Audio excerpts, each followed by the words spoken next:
Muito bem. Seguindo um cronograma interno sobre os assuntos que eu vou colocar aqui semanalmente no YouTube, hoje eu vou falar de cicatrizes na mastopexia, né? O que provoca cicatrizes, os tipos de cicatrizes, os cuidados com as cicatrizes, a evolução de cada uma no pós-operatório. De maneira bem rápida, mas o suficiente compreensível, tá? Então vamos lá. Por que a mastopexia deixa cicatrizes? Quando a gente fala de mastopexia, muita gente ainda tem essa dúvida e essa confusão. Quando a gente fala de pexia, a gente fala de suspensão. A gente não está falando de apenas fazer aquele cortinho aqui embaixo do sulco, colocar a prótese e acabou. Quando a gente fala de suspensão, óbvio, a gente está suspendendo os tecidos e os achados anatômicos da mama, inclusive a areola e o mamilo, que se a gente vai suspender, quer dizer que eles estão caídos, né? Então, geralmente, são mulheres que evoluem com perda de peso, ou depois da amamentação, porque a mama cresce, depois se recolhe ao tecido usual, e aí o tecido mamário perde a flacidez e a mama cai, né? Como popularmente a gente fala, fica murcha. Caiu, porque sobra pele, porque a pele está tá com muita flacidez, tá sem elasticidade, e a areola também cai junto. Então, a pexia é a suspensão desse conjunto inteiro, inclusive da areola e do mamilo. Por que que resulta uma cicatriz? Porque quando a gente tira excesso de pele, não tem outra forma eficiente que faça com que o excesso de pele desapareça. É corte, é bisturi e é ponto, tá? Então tem que cortar. A areola tem que subir. Se a areola tem que subir, eu tenho que recortar ela e tenho que reposicionar ela um pouco mais em cima. E isso resulta em cortes. Dos tipos de cicatrizes. Então a gente tem cicatriz periareolar, areolar, a gente tem a cicatriz vertical, a gente tem cicatriz em T invertido e a gente tem a cicatriz em L. A cicatriz periareolar é uma cicatriz que fica, como o próprio nome já fala, ao redor da areola. Geralmente a gente utiliza essa cicatriz, esse tipo de corte, em pacientes que têm a mama flácida, mas de um volume bem pequeno, tá? É aquela flacidez pequena que a gente tira só aquela calha em volta ali da areola, reduz por ali mesmo e fecha os pontos por ali e acabou. A cicatriz em T invertido é a cicatriz que a gente mais conhece, né? Que provavelmente todo mundo que está procurando, pesquisando sobre mastopexia deve ter visto nas redes sociais. É aquela cicatriz em T de cabeça para baixo, né? Você tem um T, ela tem uma horizontal, tem uma vertical, inclusive tem ali a bolinha ao redor da areola que a gente também recorta ela para subir.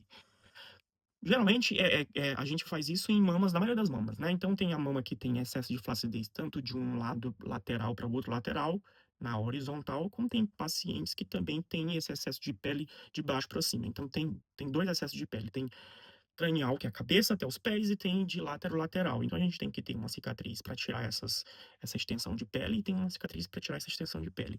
Então, uma cicatriz vertical e uma cicatriz horizontal. Tem aquela cicatriz apenas vertical, que é quando a paciente tem o excesso de pele que a gente tira só horizontalmente. Tirou horizontal, ela não é tão caída, então a gente não precisa tirar muita coisa ali embaixo. Então ela fica só com a vertical. E tem a cicatriz em L, que é praticamente a cicatriz em T de cabeça para baixo, né? O T invertido, só que a gente não tem aquele corte que vem na região medial. Então a gente tem a vertical, a gente tem a horizontal, mas essa horizontal ela só vem aqui para lateral formando um L, né? A gente não tem a que vem aqui para medial. Teoricamente, todas as mamas conseguem fazer esse tipo de cicatriz na L lateral. Porém, eu não gosto quando as mamas têm um volume muito grande, porque volumes muito grandes requerem uma incisão maior.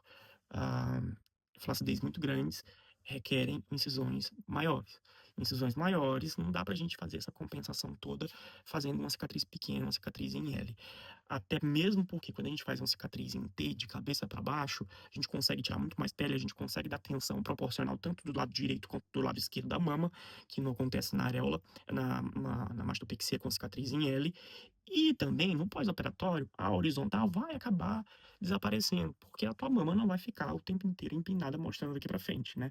Então ela fica durinha e tudo ali nos 3, 4 primeiros meses. Depois ela fica com um formato mais natural. Querendo ou não, ela vai ficar com um formato um pouquinho mais natural e ela vai cair um pouquinho, né? Então ela vai acabar ficando essa cicatriz horizontal naquela dobrinha natural que toda mulher tem na junção da mama com o tórax. Então, essa coisa de se preocupar com uma cicatriz horizontal, fazer uma L porque eu não quero aparecer no decote, querendo ou não, uma hora ou outra sua mama vai esconder a cicatriz horizontal, tá? Mas existe essa possibilidade de fazer cicatriz em L. Como que a gente escolhe o tipo de cicatriz, né? Eu já acabei falando de uma por uma, né? E a gente meio que acabei explicando. Então, cicatriz periareolar, mamas com flacidez pequenas, com flacidez pequena a moderada. Cicatriz vertical apenas, são mamas que têm excesso de pele lateral, não tem crânio caudal. Cicatriz em T de cabeça para baixo, a maioria das mamas se encaixam nisso, são pacientes que têm excesso de pele tanto na horizontal quanto na vertical. E cicatriz em L são pacientes que desejam ter ali aquela perninha da mama que fica aqui no meio do tórax escondida. Aliás, não ter essa cicatriz, né, que corre aqui para o meio do tórax. Essas pacientes geralmente são pacientes escolhidas quando elas têm um excesso de flacidez moderado. Flacidez muito grande, eu ainda acho que a melhor proposta é ter de cabeça para baixo ou ter invertido. A cicatriz muda conforme o grau de flacidez, claro. Então, quanto maior a flacidez, quanto maior o excesso de pele, maior a cicatriz necessária para corrigir aquilo. Então, se você é uma moça que tem um excesso de pele aí pequeno a moderado, com uma boa elasticidade de pele, a gente pode escolher ali a mastopexia com incisão periareolar, com grandes ressalvas. Eu, principalmente, não gosto desse tipo de cirurgia, porque no pós-operatório a gente coloca toda a tensão ali da redução da mama, da suspensão da mama, na cicatriz, no corte ao redor da areola. Consequentemente, vai dar muito mais tensão naquela região e essa cicatriz pode se alargar. Aí, no final de um ano de cirurgia, você pode ter uma cicatriz ali que era muito bonita no começo, mas aí depois começou a ficar alargada além da circunferência da areola. Como que a cicatriz evolui ao longo dos meses, isso depende muito de como a paciente cuida, de como é feita a técnica cirúrgica, e aí tem aquela variável que não depende nem da paciente e nem do médico, que é aquela coisa genética, né? Se a paciente tem a genética ruim para cicatriz, vai ser muito difícil ela ter uma cicatriz legal. Óbvio que a gente luta ao máximo para que essa situação genética não incomode tanto e não se exacerbe ao ponto de deixar uma cicatriz feia, mas genética a gente não consegue dar conta. Quando a cicatriz começa a clarear, assim, eu sempre falo, cicatriz jovem é uma cicatriz avermelhada, é uma cicatriz que fica rosada. E quando a cicatriz começa a ficar vermelha, quando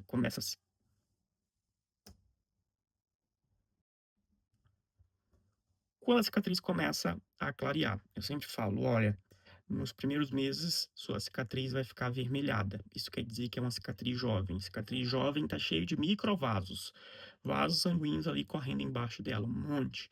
Quanto mais vaso sanguíneo, mais jovem é a ferida, a cicatriz, mais vermelha ela fica. Então, com o tempo, ela vai amadurecendo, ela vai envelhecendo, esses vasos, esses microvasos vão desaparecendo e ela vai clareando. Inclusive, você pode até fazer um teste, se tiver alguma cicatriz jovem aí. Você pode apertar com a ponta do dedo, com a digital, essa, essa cicatriz jovem, e aí aperta ali, sei lá, 5 segundos.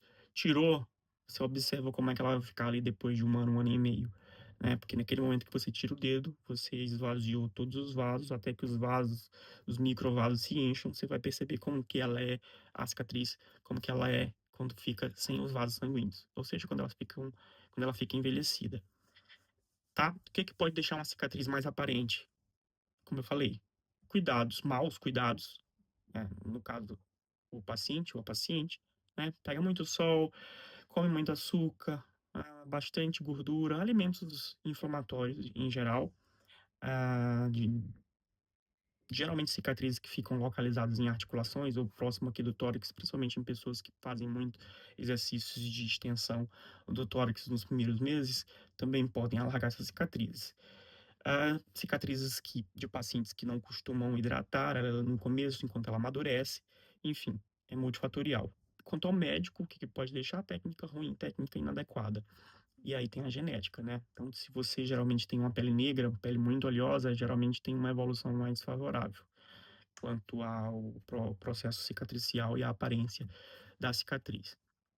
Cuidados para uma boa cicatrização, fugir do sol, se alimentar bem, beber bastante líquido, hidratar essa cicatriz.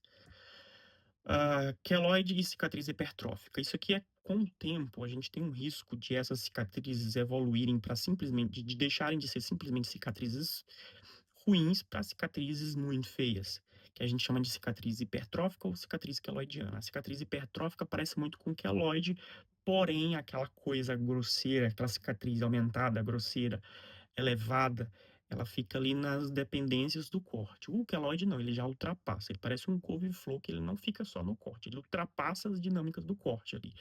Então, parecem, mas não são iguais, tá?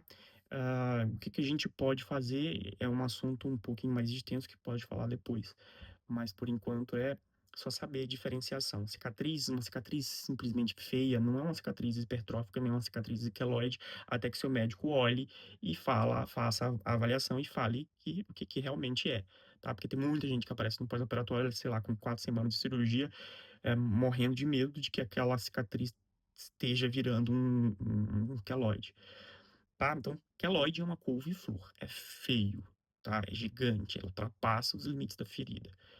Hipertrófica é uma cicatriz aumentada, elevada, mas que continua linda, linda a cicatriz. Mas é elevada mesmo, né? Não é aquela coisa que você passa o dedo um pouquinho e sente, não. E o resultado final, o formato da mama e extensão da cicatriz. O formato da mama, eu falo muito, depende do tempo de pós-operatório que você tá. Então, a mama de mastopexia, geralmente não, 100% das vezes elas mudam completamente dentro de um ano.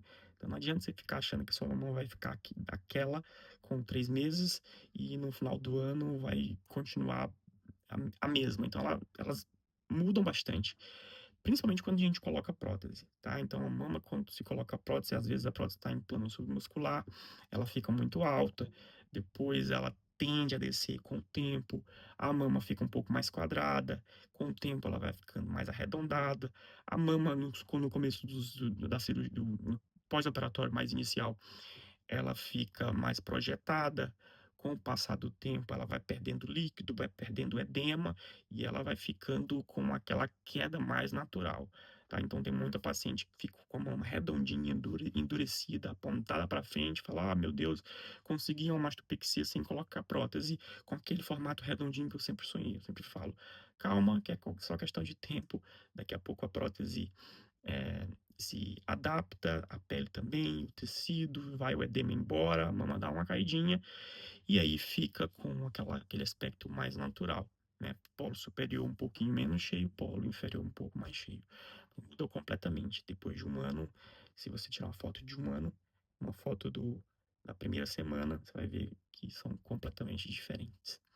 Certo? Então, acho que no próximo vídeo eu posso até falar um pouquinho de cicatrização patológica, cicatriz hipertrófica queloide e os cuidados que a gente pode ter e o tratamento depois que essas cicatrizes aparecem. Esse vídeo já deu tempo demais.